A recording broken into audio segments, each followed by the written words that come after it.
قل يا عبادي الذين أسرفوا على أنفسهم لا تقنطوا من رحمة الله. بسم الله الرحمن الرحيم. السلام عليكم ورحمة الله وبركاته.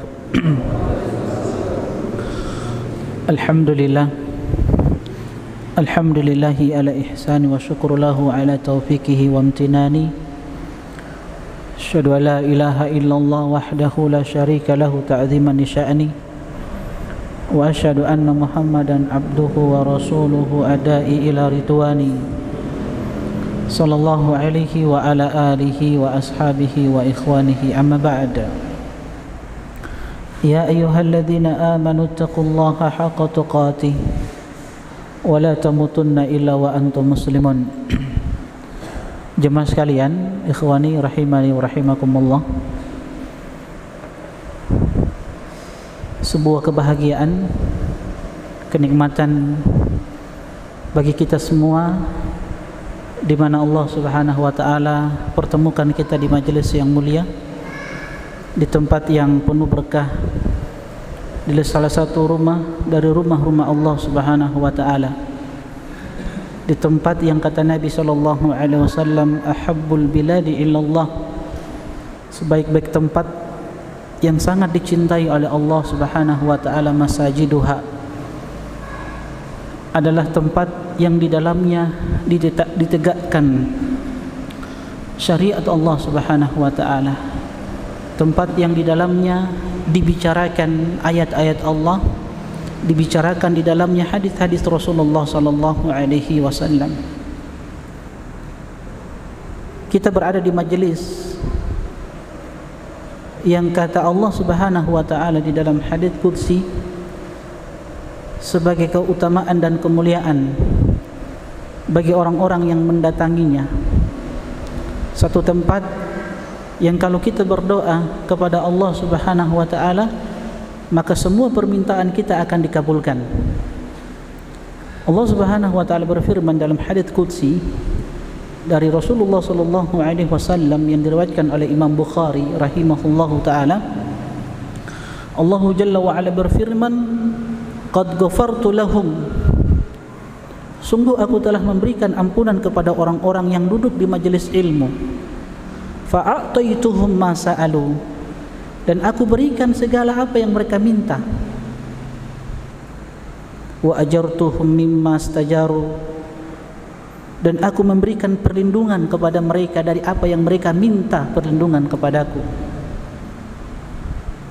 Bahkan lebih hebat dari itu, jamaah sekalian rahimani wa rahimakumullah, ketika para malaikat berkata kepada Allah, ya Rabb, fihim abdun khatta'un, wahai Rabb, di tengah-tengah mereka ada seorang pendosa yang memang dia datang di majelis ilmu bukan untuk ilmu, cuman untuk satu keperluan saja. Tapi apa kata Allah Subhanahu wa taala? Ghafartu lahu, aku tetap berikan ampunan kepada orang tersebut. Kemudian Allah berfirman, humul qaum la yasqa bihim jalisuhum, mereka adalah satu kaum yang tidak pernah sengsara merugi orang-orang yang duduk dengan mereka. Maka ini sebuah kemuliaan, sebuah nikmat yang Allah Subhanahu wa taala berikan kepada orang-orang yang diinginkan kebaikan oleh Allah.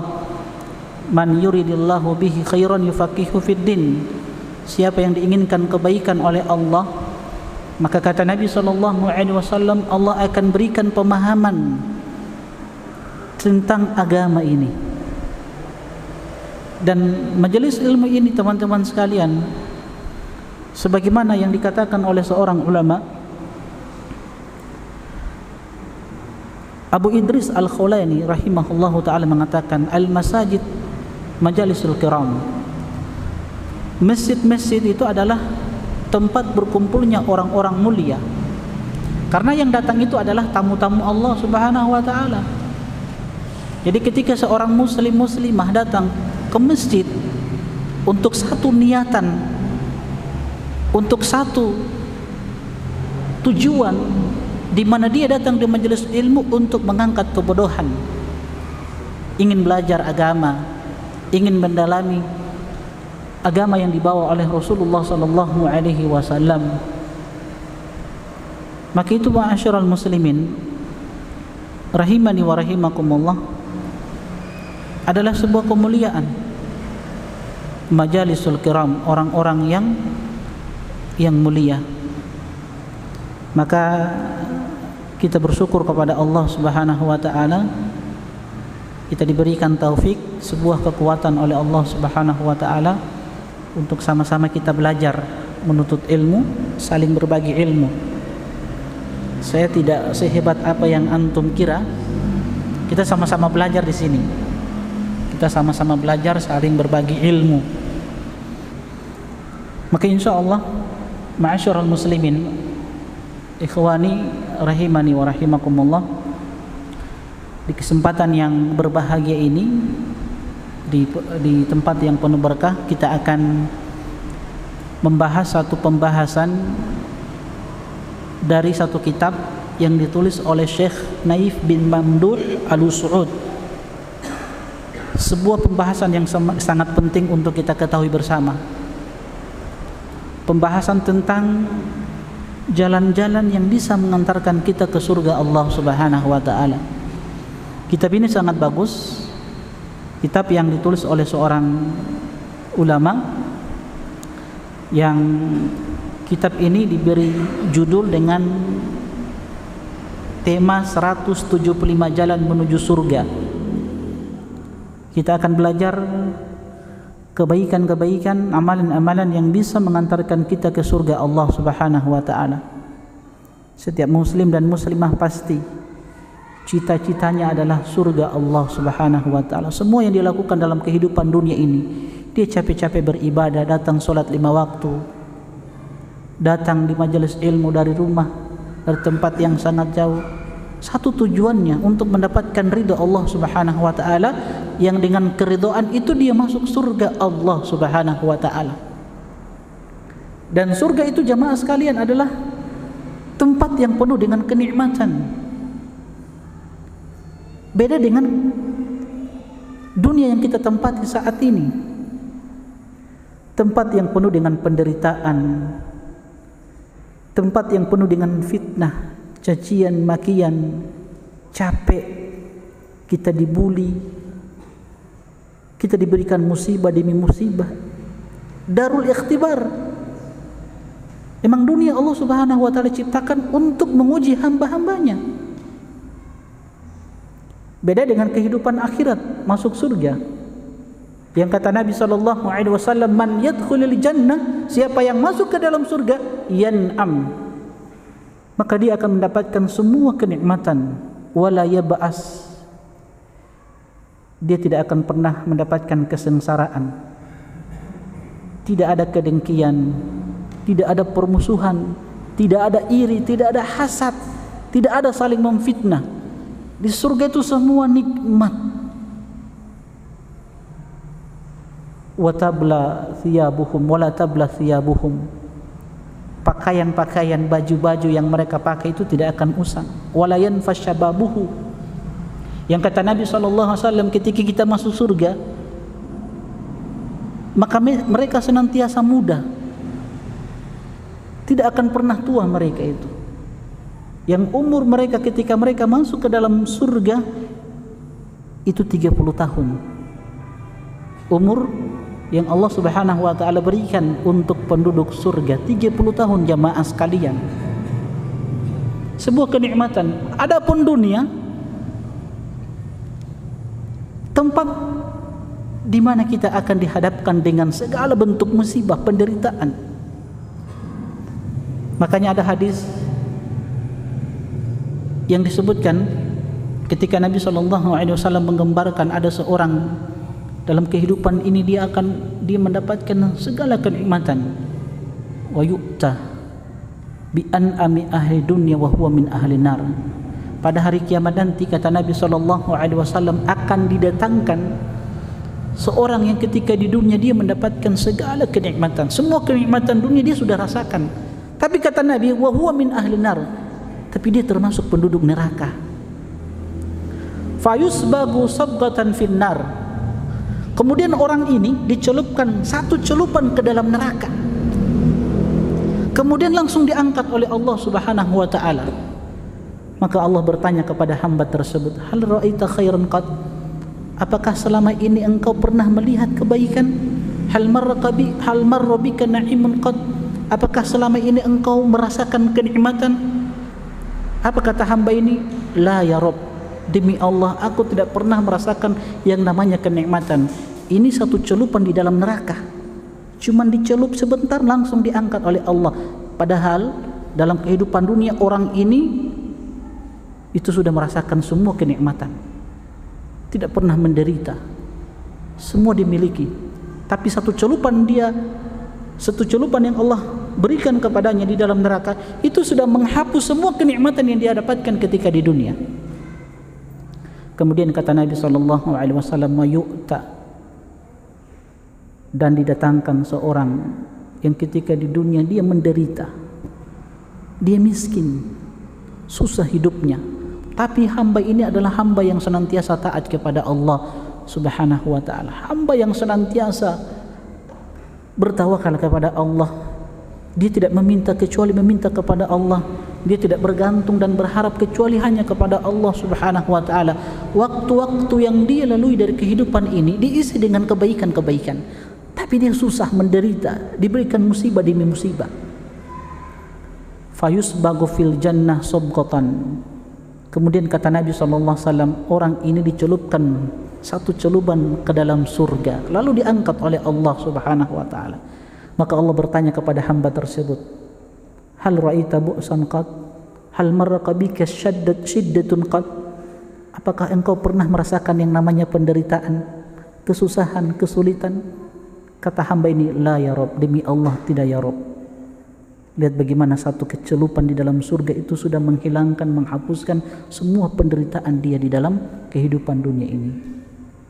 Maka ini cita-cita seorang muslim dan muslimah, ma'asyiral muslimin, jemaah sekalian rahimani wa rahimakumullah. Cita-cita tertinggi seorang mukmin itu bagaimana bisa masuk surga Allah Subhanahu wa taala. Sahabat-sahabat Rasulullah SAW, kalau kita berbicara tentang perjalanan hidup mereka, kalau kita belajar sirah mereka, kita akan mendapatkan sesuatu yang menakjubkan dari kehidupan mereka. Kalau kita bukan orang yang beriman, kita akan katakan cerita-cerita tentang sahabat itu adalah cerita dongeng. Cerita dongeng semua itu, kalau kita tidak beriman kepada Allah. Karena kita akan dapati dari kehidupan para sahabat, orang-orang yang tujuan hidup mereka adalah surga Allah Subhanahu wa taala. Makanya kita ingin bahas tentang surga Allah Subhanahu wa taala. Kita ingin membahas amalan-amalan yang bisa memasukkan kita ke dalam surga Allah Subhanahu wa taala, sebagaimana sahabat-sahabat dahulu yang cita-cita tertinggi mereka bisa masuk ke dalam surga Allah Subhanahu wa taala. Kita beri contoh, ada seorang sahabat yang bernama Umair bin Al-Hammam radhiyallahu taala anhu. Ini seorang sahabat yang luar biasa di dalam berperang. Senantiasa ikut bersama Nabi sallallahu alaihi wasallam di beberapa perang yang diikuti oleh Rasulullah sallallahu alaihi wasallam.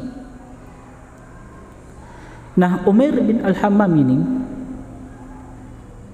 dalam satu peperangan, ketika Nabi sallallahu alaihi wasallam berkata di hadapan sahabat-sahabat beliau, "Qumu ila jannatin arduha samawati wal ard." Nabi memberikan motivasi, memberikan semangat kepada sahabat-sahabat beliau, "Qumu ila jannatin arduha samawati wal ard." Bangkitlah kalian untuk menuju surga Allah yang luasnya seluas langit dan bumi. Maka kata sahabat ini, Umair bin Hammam radhiyallahu taala anhu, beliau katakan bah. Bah itu satu kalimat yang digunakan untuk mengungkapkan sesuatu yang menakjubkan, sesuatu yang membuat dia kagum. Dikatakan bah. Kalau bahasa kita ini apa ya? Oh, mantap ya Rasulullah. Wah, mantap ya Rasulullah. Kata Nabi, apa yang mendorong engkau untuk mengatakan bah? Kata sahabat ini radhiyallahu taala anhu, surga ya Rasulullah, sebuah kenikmatan yang dicita-citakan oleh setiap hamba yang beriman kepada Allah Jalla Jalaluh. Dikatakan bah. Apa kata Nabi SAW? Engkau termasuk penghuni surga. Nabi sudah katakan orang ini penghuni surga. Karena memang ada beberapa sahabat yang sudah ditunjuk oleh Rasulullah SAW termasuk penduduk surga. Di antaranya 10 dari sahabat-sahabat Nabi SAW yang disebut dengan Al-Ashara Mubasyirina bil Jannah, 10 sahabat yang telah diberikan kabar gembira oleh Nabi SAW termasuk penghuni surga. Di antara 10 ini 4 sahabat yang dikenal, Abu Bakar, Umar, Utsman, Ali radhiyallahu taala anhum ajma'in. Di antara 10 ada yang lain yang dikatakan oleh Nabi SAW penghuni surga. Siapa? Umair bin Hammam radhiyallahu taala anhu. Ada juga seorang sahabiah, sahabat wanita di masa Rasulullah SAW, satu keluarga dikatakan oleh Nabi SAW penduduk surga. Satu keluarga, istri, suami, anak-anaknya semua beriman kepada Nabi SAW, semua pembelah Rasulullah SAW. Dikatakan oleh Nabi semuanya masuk surga. Sudah ditunjuk oleh Nabi SAW dalam perang Uhud. Nusaybah binti Ka'ab radhiyallahu taala anha, suaminya, anak-anaknya Abdullah dan Hubayb. Ini merupakan 2 sahabat Rasulullah SAW. Lihat, kalau kita melihat ya, cita-cita sahabat itu surga. Apapun yang mereka lakukan, tidak lain yang mereka harapkan adalah surga Allah Subhanahu wa taala. Ada seorang sahabat yang datang kepada Nabi SAW, ya Rasulullah, dullani ala amalin idza amiltuhu dakhaltul jannah. Ya Rasulullah, tunjukkan kepadaku satu amalan yang kalau aku amalkan amalan tersebut aku masuk surga. Apa kata Nabi SAW? Anta'budallaha wa la tusyriku bihi syai'a. Hendaklah engkau beribadah kepada Allah sesuai dengan tuntunan Rasulullah SAW, dan jangan sekutukan Allah dengan sesuatu apapun. Jangan pernah melakukan kesyirikan, sebab kesyirikan adalah perkara yang sangat dimurkai oleh Allah Subhanahu wa ta'ala. Wa tuqimus shalah, engkau jaga solat 5 waktu. Jangan tunda-tunda solat 5 waktu. Wa tu'addiz zakat, engkau tunaikan zakat. Kalau ada kelebihan harta keluarkan, ada hak orang lain di situ. Wa tasumu Ramadan, engkau berpuasa di bulan Ramadan. Apa kata sahabat ini? Ya Rasulullah, la azidu wa la anqus. Nasihatmu ini ya Rasulullah, aku tidak akan tambah dan aku tidak akan kurang-kurangi lagi. Lihat bagaimana sahabat-sahabat Nabi ya, dapat pesan dari Rasulullah SAW, dapat amalan dari Nabi SAW, mereka tidak tambah-tambah dan mereka tidak kurangi. Begitu cara beragama kita. Beragama itu cukupkan dengan apa yang datang dari Rasulullah SAW. Apa yang Nabi perintahkan kita amalkan, apa yang Nabi larang kita tinggalkan. Insya Allah kita masuk surga. Kullu ummati yadkhuluna jannah, kata Nabi. Setiap dari umatku, kata Nabi, masuk surga. Itu jaminan dari Nabi. Setiap dari umat Rasulullah SAW, orang yang mengucapkan la ilaha illallah, tidak ada sesembahan yang berhak untuk diibadahi kecuali Allah, kata Nabi, dakhalal jannah, pasti dia masuk surga. Kemudian Nabi mengatakan illa man aba, kecuali orang-orang yang enggan untuk masuk surga. Orang-orang yang tidak mau untuk masuk surga. Sahabat-sahabat heran, ya Rasulullah, wa may ya'ba ya Rasulullah, kok ada orang yang tidak mau masuk surga? Apa kata Nabi SAW? Man ata'ani dakhalal jannah wa man asani faqad aba. Siapa yang senantiasa taat kepadaku, siapa yang senantiasa mengamalkan apa yang aku perintahkan, apa yang aku bawa dari kemurnian syariat ini, dia amalkan sesuai dengan apa yang aku ajarkan kepadanya, dakhalal jannah, dia orang yang masuk surga. Wa man asani, siapa yang bermaksiat kepadaku, siapa yang menambah-nambah sesuatu yang baru di dalam agama ini, perkara yang tidak ada tuntunan dari Rasulullah SAW, dia tambah-tambah atau dia kurangi dari perkara syariat ini, faqad aba, dia orang yang tidak mau masuk ke dalam surga, kata Rasulullah SAW. Lihat bagaimana sahabat, la azid wa la anqus ya Rasulullah, aku tidak akan tambah nasihatmu ini dan aku tidak akan kurangi. Maka orang ini berpaling, dia pergi meninggalkan Rasulullah SAW. Karena sebuah kenikmatan, sebuah kebahagiaan kalau kita sudah mendapatkan wasiat dari Rasulullah SAW, maka ketika orang ini berpaling, apa kata Rasulullah SAW? Man ahabba an yanzura ila rajulin min ahlil jannah falyanzur ila hada. Siapa di antara kalian yang ingin melihat seorang lelaki penghuni surga, lihat orang ini. Allahu Akbar. Lihat orang ini. Dia hanya mencukupkan dengan perkara-perkara yang wajib. Dia tidak tambah-tambah dan dia tidak kurang-kurangi dari sunnah-sunnah Rasulullah SAW. Itu sebuah kebahagiaan, sebuah kenikmatan ketika Allah beri hidayah kepada kita, teman-teman sekalian rahimani wa rahimakumullah, untuk bisa mengenal sunnah-sunnah Rasulullah SAW, apa yang kita dapatkan dan kita dengarkan dari hadis-hadis Rasulullah SAW yang kemudian kita amalkan.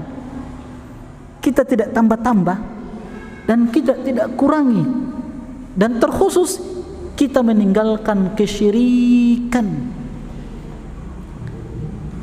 Jemaah sekalian rahimani wa rahimakumullah, seorang muslim dan muslimah ketika dia tenggelam dalam perkara-perkara baru di dalam agama, maka itu yang akan menyeret dia kepada kesyirikan.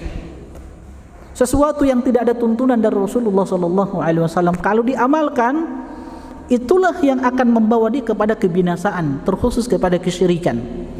Kita lihat saat ini berbagai macam dan bentuk kesyirikan yang ada, itu karena meninggalkan tuntunan Rasulullah SAW. Semua bentuk-bentuk kesyirikan saat ini yang kita lihat dengan kedua mata kita, itu berangkat dari apa? Dari sunnah-sunnah Nabi SAW yang ditinggalkan. Tidak mau belajar, tidak mau mengkaji sesuatu yang diajarkan oleh Rasulullah SAW. Tapi yang menjadi syahid, yang menjadi poin pembahasan kita, semangat para sahabat di dalam beramal, di dalam mengamalkan Islam yang mulia ini, Islam yang telah disempurnakan oleh Allah Subhanahu wa taala, Islam yang tidak ada satu kebaikan pun kecuali telah diajarkan oleh Rasulullah SAW, dan tidak ada satu keburukan pun, kejelekan, kecuali telah diingatkan oleh Rasulullah SAW. Jadi teman-teman sekalian jamaah rahimani wa rahimakumullah, kenapa kita membahas tema ini, jalan-jalan menuju surga Allah Subhanahu wa taala? Kenapa kita membahas surga? Sebab teman-teman sekalian, kalau kita membahas surga, itu sebuah kekuatan bagi seorang hamba untuk senantiasa menghambakan diri kepada Allah. Kalau kita berbicara surga dengan segala kenikmatannya yang telah disebutkan oleh Allah di dalam Al-Quran, begitu pula disebutkan oleh Rasulullah SAW di dalam hadis-hadisnya, itu sebuah kekuatan bagi seorang hamba untuk apa? Untuk senantiasa menghambakan diri kepada Allah sehingga dia istiqamah. Sama halnya ketika kita berbicara tentang kisah-kisah para nabi, kisah-kisah para rasul, kisah-kisah para sahabat dan orang-orang soleh yang datang setelah mereka. Untuk apa jemaah sekalian? Untuk menambah keimanan dan ketakwaan kita kepada Allah Jalla wa'ala, untuk memberikan sebuah kekuatan sehingga kita terus istiqomah di dalam menjalankan ketaatan kepada Allah Subhanahu wa taala. Apalagi kita ini di masa-masa fitnah. Kita hidup di masa-masa fitnah yang kata Nabi SAW, yusbihu rajulul mu'minan wa yumsi kafiran. Di masa-masa fitnah seperti ini teman-teman sekalian, ada orang yang di pagi hari beriman, masuk di sore hari dia kufur kepada Allah Subhanahu wa taala. Dia tinggalkan Islam. Dia tinggalkan sunnah-sunnah Rasulullah sallallahu alaihi wasallam. Wa yumsi mu'minan wa yusbihu kafiran, kata Nabi. Ada orang di sore hari masih beriman dia kepada Allah, tapi masuk di pagi hari dia kufur kepada Allah Subhanahu wa taala. Akan datang satu masa yang kata Rasulullah sallallahu alaihi wasallam, ya'ti 'alan nasi yaumun aw zamanun. Akan datang satu masa la yadri qatil fima qatal walal maqtulu fima qutil. Saya ingatkan ini kepada jamaah sekalian. Ini sebuah fitnah yang akan menimpa kaum muslimin. Yang kata Nabi sallallahu alaihi wasallam, akan datang satu masa, satu zaman di mana si pembunuh tidak mengetahui kenapa dia harus membunuh, dan orang yang dibunuh tidak tahu kenapa dia harus dibunuh. Orang yang membunuh dia tidak tahu alasan kenapa dia membunuh, dan orang yang dibunuh tidak tahu kenapa dia harus dibunuh. Maka sahabat-sahabat Rasulullah sallallahu alaihi wasallam bertanya, "Kaifa yakunu dzalika ya Rasulullah?" Bagaimana itu bisa terjadi ya Rasulullah? Apa kata Rasulullah? Al-harju. Ketika terjadi fitnah akan terjadi pertumpahan darah. Al-qatilu wal maqtul finnar. Orang yang membunuh dan yang dibunuh dua-dua di dalam neraka, waliyadzubillah. Lihat dahsyatnya fitnah ini teman-teman sekalian.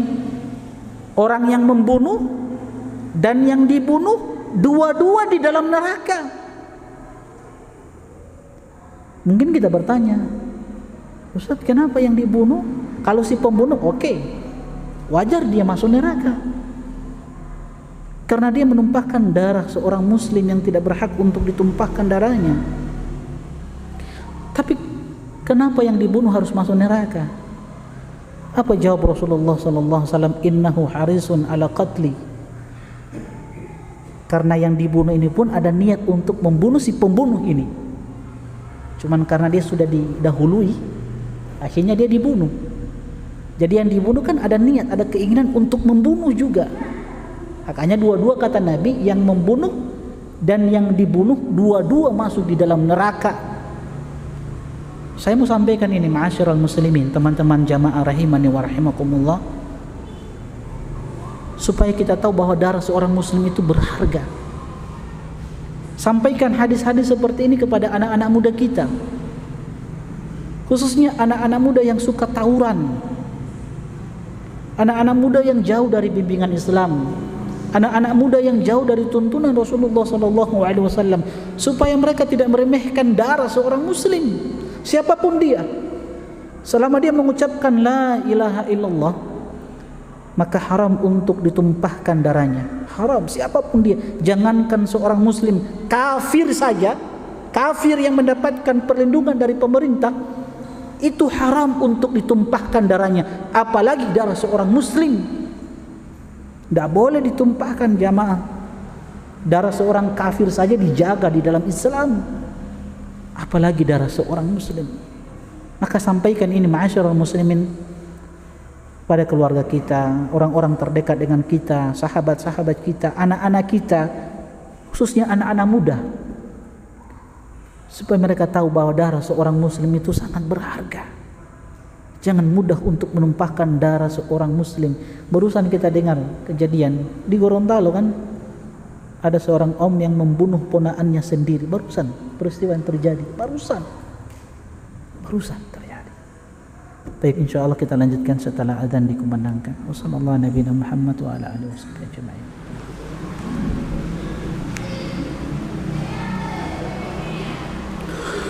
Baik, jemaah sekalian,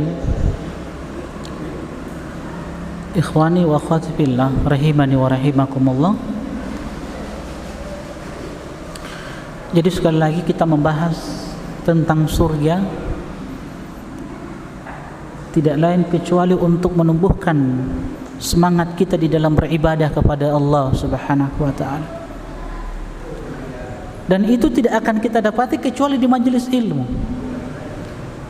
Di majelis ilmu itu kita akan teringat tentang keindahan surga, kenikmatan surga.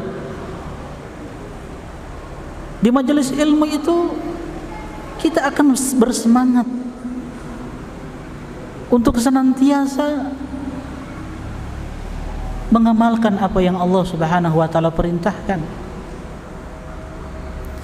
Coba kita lihat seorang sahabat yang bernama Hanzalah Al-Usaidi radhiyallahu taala anhu min kutabi Rasulullah sallallahu alaihi wasallam. Hanzalah Al-Usaidi radhiyallahu taala anhu, beliau adalah salah seorang juru tulis Rasulullah sallallahu alaihi wasallam.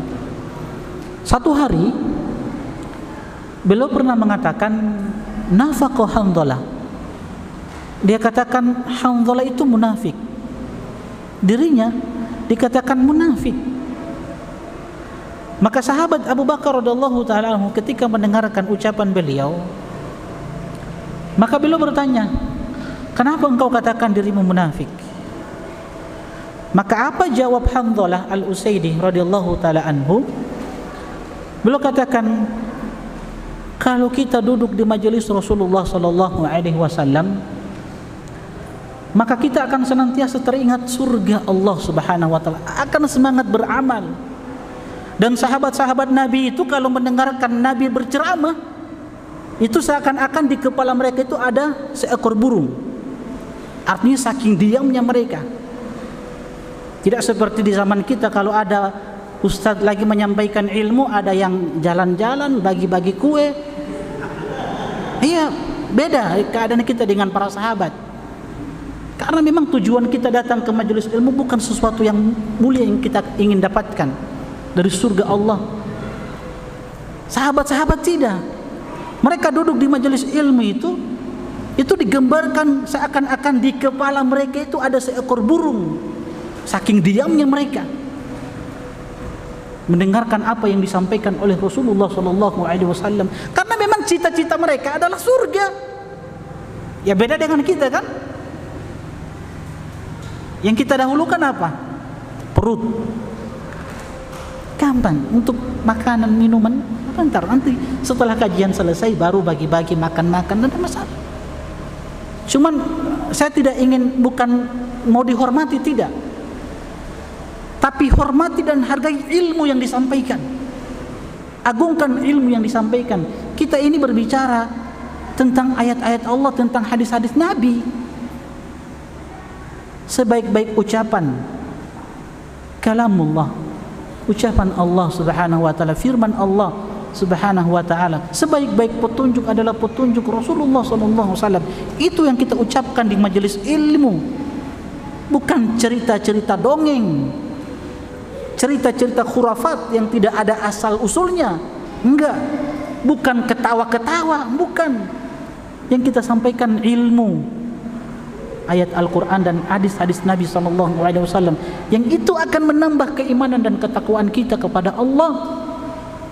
Banyak kita dapati saat ini ceramah-ceramah yang jamaahnya itu ketika pulang tidak menambah keimanan dan ketakwaan. Tidak ada. Karena apa? Isi ceramahnya cerita-cerita dongeng, kisah-kisah lucu yang tidak ada asal usulnya. Yang penting jamaah senang, itu aja. Kalau begitu yang kita inginkan, undang aja pelawak. Banyak kan pelawak saat ini yang jadi ustadz. Undang pelawak-pelawak, ya itu kita akan terhibur. Tapi kalau kita berbicara tentang ilmu, agungkan ilmu. Bukan ustadz yang ingin dihormati, tidak. Cuman hargai ilmu, agungkan ilmu yang disampaikan. Kalau kita mengagungkan syiar-syiar Allah Subhanahu wa taala, itu tanda ketakwaan kita kepada Allah Jalla Jalaluhu. Dan kita kembali ke materi, teman-teman sekalian. Sahabat Hanzalah Al-Usaidi, bukan Hanzalah Ghusilul Malaika ya. Ada dua Hanzalah dari sahabat. Ada Hanzalah yang digelari dengan Ghusilul Malaika, sahabat yang dimandikan oleh malaikat. Ini Hanzalah Al-Ansari. Kalau yang kita bicarakan Hanzalah al-Usaidi, juru tulis Rasulullah sallallahu alaihi wasallam. Kalau yang dimandikan oleh malaikat itu Hanzalah al-Ansari. Jadi ada dua Hanzalah. Jadi jangan salah. Ada kisah tersendiri ini tentang Hanzalah yang dimandikan oleh malaikat, Masya Allah. Tapi kalau kita mau ambil pelajaran dari beliau ini, Masya Allah, Hanzalah ini sedikit cerita tentang Hanzalah. Hanzalah ini Al-Ansari radhiyallahu taala anhu ini pengantin baru nikah. Malam pertama dengar seruan jihad dari Rasulullah sallallahu alaihi wasallam, dia tinggalkan kenikmatan di atas ranjang. Ini malam pertama. Nabi itu kalau ingin berjihad, ada seorang sahabat yang senantiasa mengumandangkan jihad, seruan jihad. Hanzalah mendengarkan seruan jihad dari Rasulullah SAW. Istrinya ditinggalkan di atas ranjang malam pertama. Ini kan luar biasa sahabat ini, Masya Allah. Makanya tadi saya bilang apa? Kalau kita berbicara tentang sahabat, wallahi demi Allah, kita akan terkagum-kagum dengan mereka. Kalau tidak kuat keimanan kita, kita akan katakan ini cerita-cerita dongeng dari mereka. Karena sesuatu yang menakjubkan. Makanya mereka ini diciptakan dari apa? Mereka ini sahabat-sahabat Rasulullah sallallahu alaihi wasallam. Tapi kita sebutkan kisah mereka, wa kullan naqussu 'alaika min amba'ir rusul ma nusabbitu bihi fuadak. Semua kisah-kisah yang kami ceritakan di dalam Al-Qur'an, kata Allah, dari kisah-kisah para nabi, para rasul untuk Rasulullah sallallahu alaihi wasallam, kata Allah, wahai Muhammad, kami ceritakan kisah-kisah umat terdahulu dari para nabi dan para rasul, manusabbitu bihi fuadak, tidak lain untuk meneguhkan keimananmu.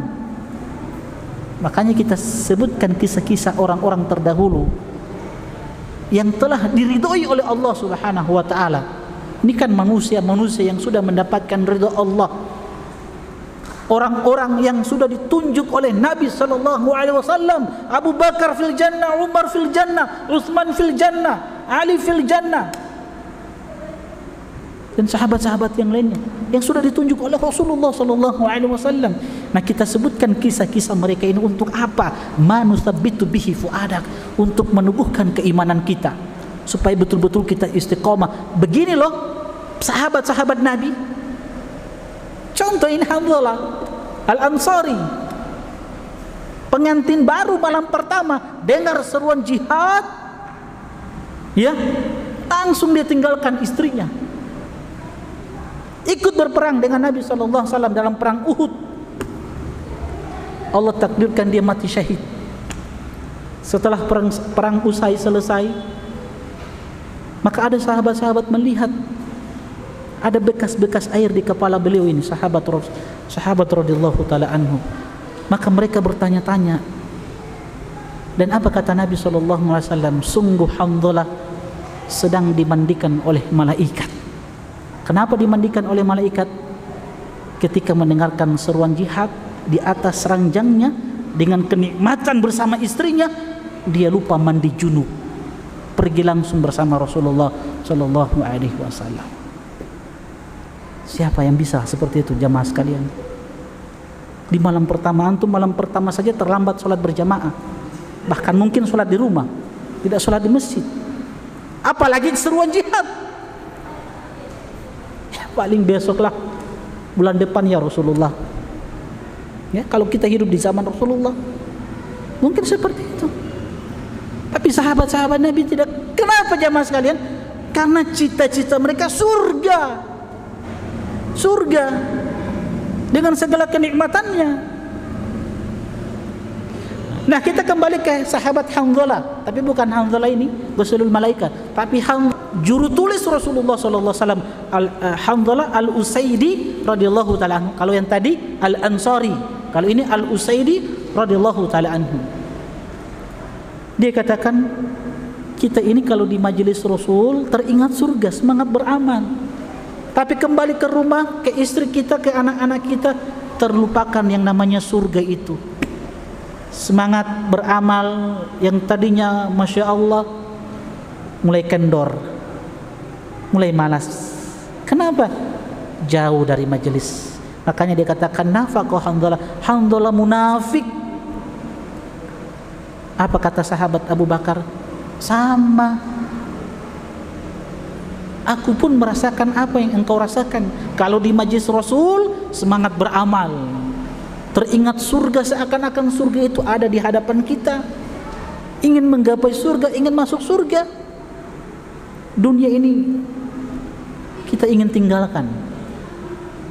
Kalau memang bunuh diri itu dibolehkan dalam Islam, mungkin bahasa para sahabat, mungkin saya sudah bunuh diri saat ini di majelis ilmu itu.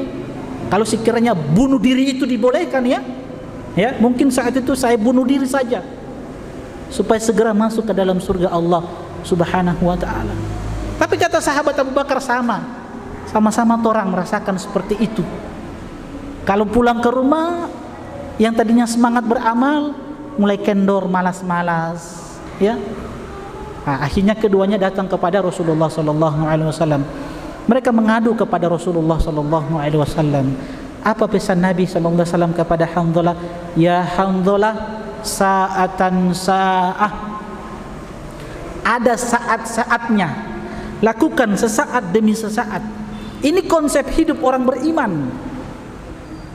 Konsep hidup orang beriman itu sa'atan sa'ah. Ada saat-saatnya. Ada saat di mana dia belajar ilmu agama. Ada saat di mana dia harus menangis di hadapan Allah. Ada saat di mana dia harus tertawa. Sahabat-sahabat Nabi, jangan kita gambarkan mereka tidak tertawa. Ibnu Umar pernah ditanya, hal kana sahabat yathakun? Ibnu Umar ditanya, apakah sahabat-sahabat dulu itu tertawa? Kata Ibnu Umar, na'am, walakinnal iman fi qulubihim mithlu jabal. Iya, sahabat-sahabat dahulu tertawa, tapi antum harus tahu keimanan mereka itu menancap kuat di dalam hati seperti kokohnya sebuah gunung. Mereka tertawa, tapi keimanan mereka itu kuat di dalam hati seperti kuatnya gunung. Sahabat seperti itu. Makanya kata Nabi apa? Sa'atan sa'at. Ada saat-saatnya di mana kita tertawa, ada saat-saatnya kita bermain dengan istri kita, dengan anak-anak kita, ada saatnya di mana kita harus baca Al-Qur'an. Ada saatnya di mana kita refreshing keluar. Kan begitu. Makanya kita ini alhamdulillah, saya dan teman-teman itu setiap Ahad kita punya kegiatan olahraga pekanan, kita main futsal di abnormal. Kalau ingin bergabung silakan. Insyaallah. Begitu. Hidup itu saatan saat.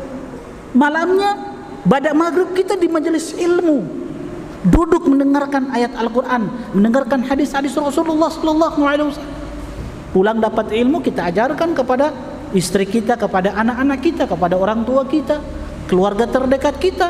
Begitu caranya. Saatan saat. Itu konsep hidup orang beriman. Jadi keliru kalau ada orang yang dia katakan dirinya muslim, yang hidupnya itu dihabiskan di masjid.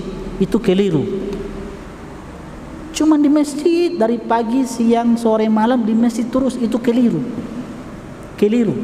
Bukan seperti itu cara beragama. Itu keliru. Beragama itu saatan saat, kata Nabi sallallahu alaihi wasallam. Itu konsep ya, saatan saat. Ada saat-saat di mana kita harus belajar, harus menghafal Al-Qur'an, harus menghafal hadis-hadis Rasulullah sallallahu alaihi wasallam. Ada saat-saat di mana kita bercanda dengan teman-teman. Ada saat di mana kita makan. Ya, ada saat di mana kita bagi-bagi kue, minuman setelah majelis selesai. Bukan saat majelis berlangsung. Alhamdulillah di sini tidak ada.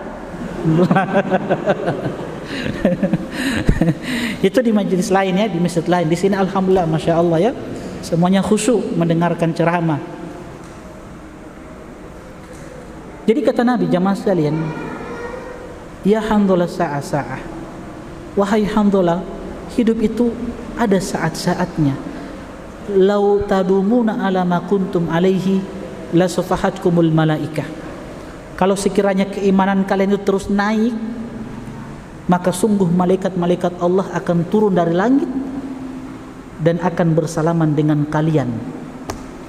Kita ini manusia yang lemah, yang kata Allah, wa khuliqal insanu dha'ifa. Kita ini diciptakan dengan penuh kelemahan. Makanya keyakinan ahlu sunnah wal jamaah itu apa? Al-imanu yazidu wa yanqus. Itu keyakinan ahlu sunnah wal jamaah. Iman itu bertambah dan berkurang. Yazidu bi ta'ah. Iman itu bisa bertambah dengan ketaatan, duduk di majelis ilmu, dan berkurang dengan kemaksiatan. Makanya kalau antum buka-buka yang maksiat di handphone antum, buka YouTube, lihat aurat-aurat wanita, apa yang antum rasakan di hati antum? Ada sesuatu yang membuat antum gelisah, gundah gulana. Itu maksiat, itu dosa namanya. Maka imannya berkurang. Dia akan bertambah di majelis ilmu seperti ini. Maka sebisa mungkin jamaah sekalian, lazimi majelis-majelis ilmu. Lazimi, datangi majelis-majelis ilmu dengan keutamaan yang tadi kita sebutkan. Di majelis ilmu kita akan dapat ampunan Allah Subhanahu wa taala. Jangankan orang yang memang betul-betul datang di majelis ilmu itu untuk mencari ridha Allah. Orang cuma sekedar datang saja, mungkin ada temannya, ada satu keperluan dengan temannya, dia datang masuk masjid cuma keperluan dengan temannya itu. Tapi Masya Allah, dia pun dapat ampunan Allah, dapat ampunan dari Allah. Apalagi kita yang bersungguh-sungguh dari rumah, keluar dari rumah, niat kita untuk apa? Mencari ridha Allah. Ini kan sebuah kenikmatan yang harus kita syukuri. Jadi itu kata Nabi, kalau sekiranya iman kita itu terus bertambah di atas terus, maka malaikat-malaikat Allah akan turun dan bersalaman dengan kita. Tapi kita manusia yang lemah, sa'atan sa'ah. Hidup itu sesaat demi sesaat. Ada waktu di mana kita harus keluar rumah bekerja. Kerja di pasar kita, di kampus kita, di sekolah kita, di kantor kita. Kita kerja dengan dunia kita. Ada waktu setelah kita kerja, kita luangkan waktu untuk Allah. Kita menghafal Al-Quran, sebisa mungkin untuk menghatamkan Al-Quran, duduk di majelis ilmu supaya menambah keimanan. Karena hidup di dunia ini kehidupan yang sangat singkat jamaah sekalian. Kehidupan yang sangat singkat. Yang dunia kata Nabi mal'unatun wa mal'unun ma fiha. Dunia itu terlaknat. Apa yang kita mengharapkan dari dunia ini? Dunia terlaknat, dan terlaknat apa yang ada di dalamnya kata Nabi. Illa kecuali alimun wa muta'allim, orang yang berilmu dan orang yang senantiasa belajar ilmu. Itu yang diperkecualikan dari laknat tersebut. Adapun selainnya itu terlaknat. Apa yang kita mengharapkan dari dunia? Bukan berarti kita mau tinggalkan dunia, tidak. Ya kita bekerja, kita mencari nafkah untuk istri dan anak-anak kita. Sebuah kewajiban bagi seorang suami untuk menafkahi istri dan anak-anaknya. Tapi itu semua kita jadikan apa? Wasilah saja untuk mendapatkan, meraih, memperoleh ridho dan ampunan Allah Subhanahu wa taala. Itu konsep hidup orang beriman. Sekali lagi jemaah sekalian, masih ada waktu.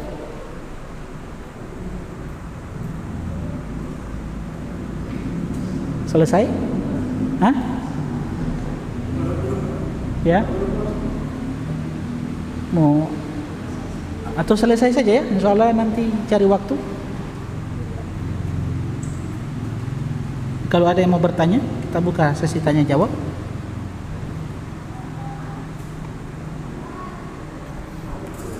Ya. Oke, kita buka pertanyaan saja ya. Oke. Yang mau bertanya silakan. Nanti insya Allah pembahasan selanjutnya kita kaji di pertemuan berikutnya insya Allah. Kalau ada yang mau bertanya, kami persilakan. Kalau tidak ada, kita sholat.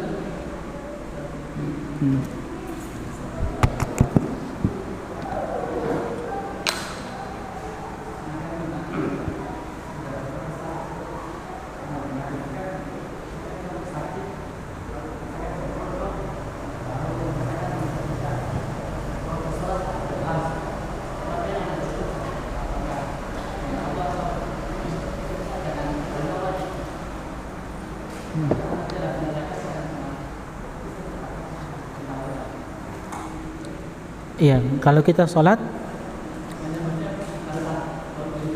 pada saat sholat, iya,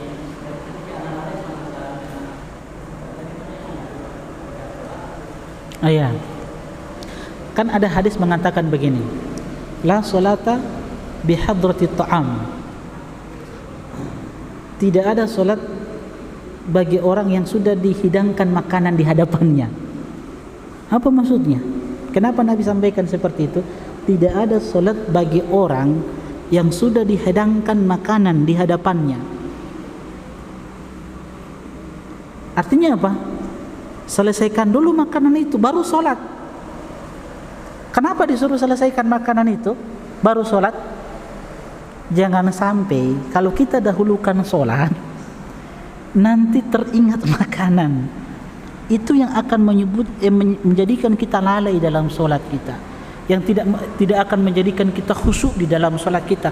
Maka semua perkara-perkara yang tidak, atau semua perkara-perkara yang menghilangkan kekhusyuan kita itu harus ditinggalkan. Jadi apa yang kita kedepankan kalau kita dihadapkan dengan masalah seperti ini? Kita selesaikan dulu apa yang berkaitan dengan perut kita, selesaikan dulu masalah itu, baru kita pergi sholat. Walaupun kita ketinggalan sholat berjamaah, karena jangan sampai kita sholat nanti kita tidak khusyuk di dalam sholat kita. Karena orang sholat itu kan berbeda-beda, dia dapat pahala kan.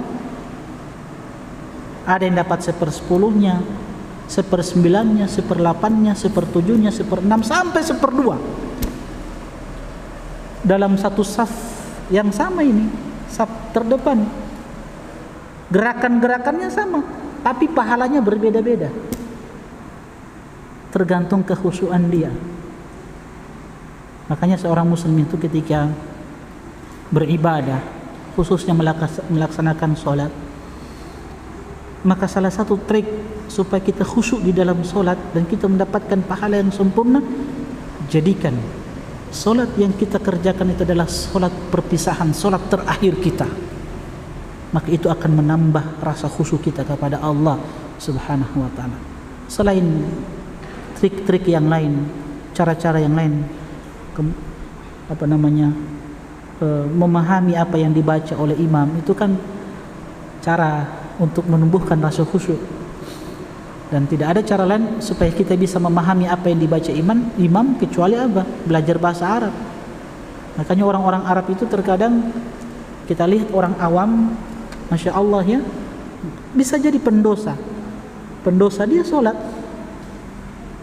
di dalam sholatnya, setelah sholat dia dapat hidayah. Kenapa? Mungkin dengarkan satu ayat yang dibaca oleh imam, dengan itu dia dapatkan hidayah.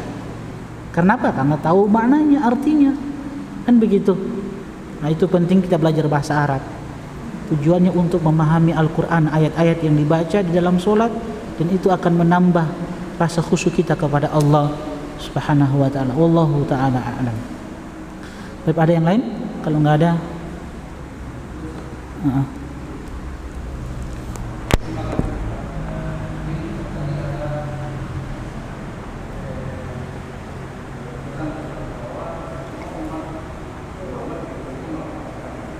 masuk surga. Iya.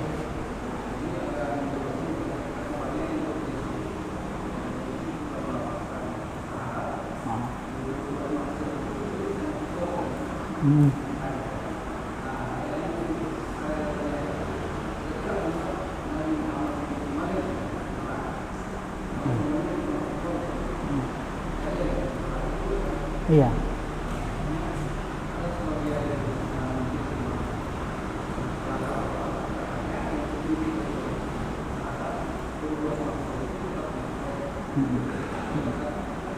Ya, baik. Tadi kita sebutkan bahwa Rasulullah sallallahu alaihi wasallam bersabda, "Kullu ummati yadkhulunal jannah." Semua umatku itu masuk surga, kata Nabi sallallahu alaihi wasallam. Kecuali orang-orang yang enggan. Yang enggan itu orang-orang yang melakukan kemaksiatan. Dia yang tidak mau masuk surga. Nah, apakah konsekuensinya semua yang mengucapkan la ilaha illallah dia masuk surga? Atau dia masuk neraka? Nah, pertama teman-teman sekalian, bahwa selama seorang muslim itu dia menghadap Allah Subhanahu wa taala dengan segala kemaksiatannya kecuali kesyirikan, maka ada kemungkinan dia masuk surga walaupun dia masuk neraka dulu. Muslim yang datang menghadap Allah dengan kebaikan-kebaikan dia, namun di sisi lain ada dosa-dosa yang dia bawa. Selama dosa itu bukan kesyirikan, nanti akan datang penjelasannya insyaallah. Selama dosa itu bukan kesyirikan, maka insyaallah dia masuk surga. Walaupun dia harus dicuci dulu di dalam neraka. Tapi kembali kepada kehendak Allah.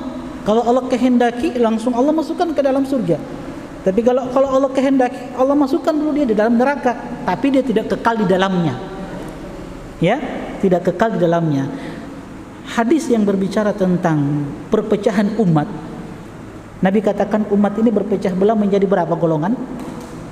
Berapa golongan? 73 golongan. Apa kata Nabi? Kulluha finnar. Semuanya di dalam neraka illa wahidah, kecuali satu. Siapa satu itu? Al-jamaah. Satu itu al-jamaah. Jamaah satu itu. Jamaah bukan yang kita pahami. Orang-orang berkumpul dalam satu lembaga, satu komunitas, satu ormas, itu jamaah bukan. Jamaah itu apa yang dikatakan oleh Abdullah bin Mas'ud, ma wafaqal haq wa in kunta wahdak. Jamaah itu apabila ada seseorang yang berkesesuaian dengan kebenaran walaupun dia seorang diri, itulah jamaah. Jadi bukan jamaah yang kita pahami ya, berkumpul dalam satu yayasan, satu ormas, satu lembaga, dia jamaah bukan. Tapi jamaah itu orang yang berpegang teguh dengan apa yang dibawa oleh Rasulullah sallallahu alaihi wasallam walaupun dia seorang diri. Nabi katakan semuanya di dalam neraka. Pertanyaannya, apakah mereka semua kafir? Hah? Tidak. 72 itu bukan kafir, enggak. Mereka masih umat Nabi, mereka masih muslim. Mereka itu muslim, yang 72 dalam neraka itu muslim, bukan kafir. Kalau kafir khalidina fiha, jelas di dalam neraka, tidak mungkin masuk surga. Tapi 72 ini masih muslim. Cuman mereka ini masuk neraka dulu. Kenapa? Sebab penyimpangan yang mereka lakukan di dalam agama, buat perkara-perkara baru, bid'ah, sehingga itu yang menyebabkan mereka masuk ke dalam neraka. Kalau Allah kehendaki mereka ini, Allah bisa masukkan mereka ke dalam surga kalau Allah kehendaki. Cuman mau mampir dulu di dalam neraka. Dan antum jangan bercita-cita, Ustaz biar cuman mampir sesaat. Ustaz, hadis yang kita sampaikan, ada satu orang yang dicelupkan ke dalam neraka, itu menghapuskan semua nikmat yang pernah dia rasakan ketika di dunia. Bagaimana dahsyatnya neraka itu. Apa kata Allah? Falladzina kafaru qutti'at lahum thiyabun min nar. Orang-orang kafir itu ketika masuk ke dalam neraka, qutti'at lahum thiyabun min nar. Mereka dipakaikan pakaian-pakaian yang terbuat dari neraka. Kedua, yusabbu min fawqihim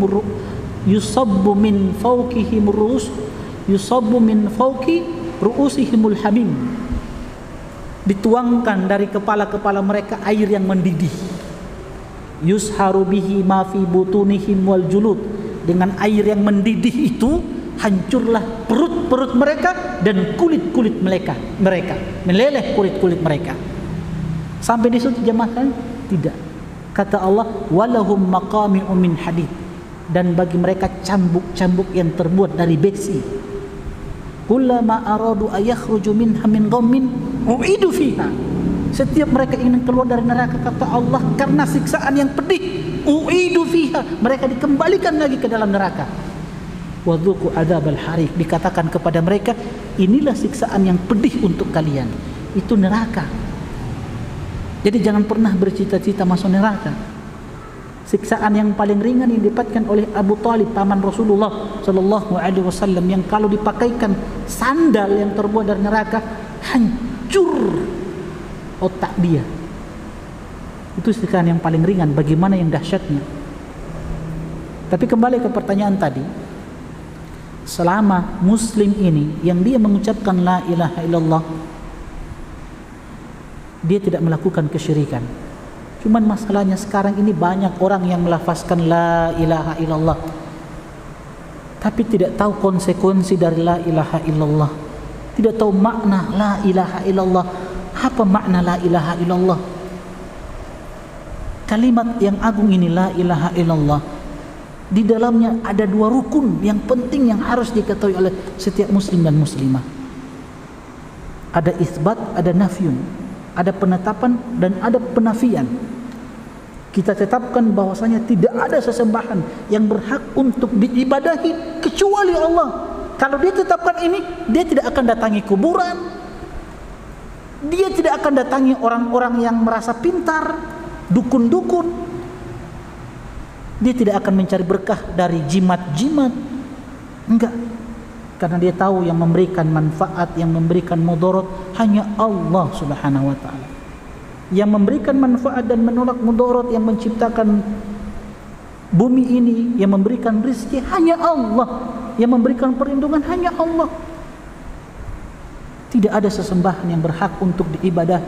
Dia nafikan illallah, kemudian ditetapkan hanya Allah yang berhak untuk kita ibadahi. Satu-satunya zat yang kita peruntukkan semua ibadah kita. Qul inna salati wa nusuki wa mahyaya wa mamati lillahi rabbil alamin. Salatku, puasaku, hajiku, umrahku, sesembelihanku, bacaan Al-Qur'anku, baktiku kepada kedua orang tuaku, semua karena Allah. Makanya beramal itu teman-teman sekalian harus ada dua pertanyaan. Lima fa'alta wa kaifa fa'alta. Untuk siapa saya beramal dan bagaimana amalan yang saya kerjakan itu. Yang pertama mengajarkan keikhlasan, yang kedua mengajarkan tuntunan Rasulullah sallallahu alaihi wasallam. Mudah-mudahan yang bermanfaat. Insyaallah kita lanjutkan pada pertemuan selanjutnya. Nanti saya cari waktu lagi untuk kajian di Masjid Al-Khairat. Nama masjidnya Masya Allah ya, Al-Khairat. Apa arti Al-Khairat? Apa arti Al-Khairat? Kebaikan yang banyak. Jadi penamaan masjid itu diharapkan orang-orang yang datang sholat berjamaah di sini pulangnya itu mendapatkan kebaikan yang banyak. Itu maksudnya. Ada orang namakan Masjid Ar-Rahmah, Masjid Rahmah kan misalkan. Dengan harapan, itu kan doa, dengan harapan orang-orang yang datang masuk di Masjid Ar-Rahmah, sholat berjamaah di situ, pulangnya mendapatkan rahmat dari Allah. Begitu juga masjid ini Al-Khairat, kebaikan yang sangat banyak. Dengan harapan orang-orang yang pulang dari masjid ini mendapatkan kebaikan yang sangat banyak. Begitu maksudnya. Dan itu tidak akan kita dapatkan kecuali dengan majelis ilmu. Kita hidupkan majelis-majelis ilmu seperti ini, ya, sesuatu yang bisa menambah keimanan dan ketakwaan. Bukan majelis ilmu yang di situ ketawa ketiwi, cerita-cerita dongeng, khurafat semua, bukan. Tapi apa yang disampaikan Al-Quran, hadis-hadis Rasulullah yang dipahami oleh pemahaman sahabat-sahabat Rasulullah Sallallahu Alaihi Wasallam. Karena kalau mau beragama ini cuman modal Al-Quran dan Sunnah, orang-orang liberal dia katakan saya Al-Quran dan Sunnah. Orang-orang Syiah, orang-orang Khawarij yang kata Nabi kilabun nar, yang teroris-teroris itu kata Nabi anjing-anjing neraka mereka itu. Mereka katakan saya juga Al-Quran dan Sunnah. Ya, itu kata Nabi, teroris-teroris itu anjing-anjing neraka. Mereka katakan Al-Quran dan Sunnah. Tapi kita tidak. Kita katakan Al-Quran dan Sunnah dengan pemahaman generasi yang terbaik. Siapa? Sahabat, tabi'in dan atba'ut tabi'in. Itu yang akan selamat. Wallahu ta'ala alam. Mudah-mudahan bermanfaat. Subhanakallahumma bihamdik, asyhadu an la ilaha illa anta, astaghfiruka wa atubu ilaik. Assalamualaikum warahmatullahi wabarakatuh. قل يا عبادي الذين أسرفوا على أنفسهم لا تقنطوا من رحمة الله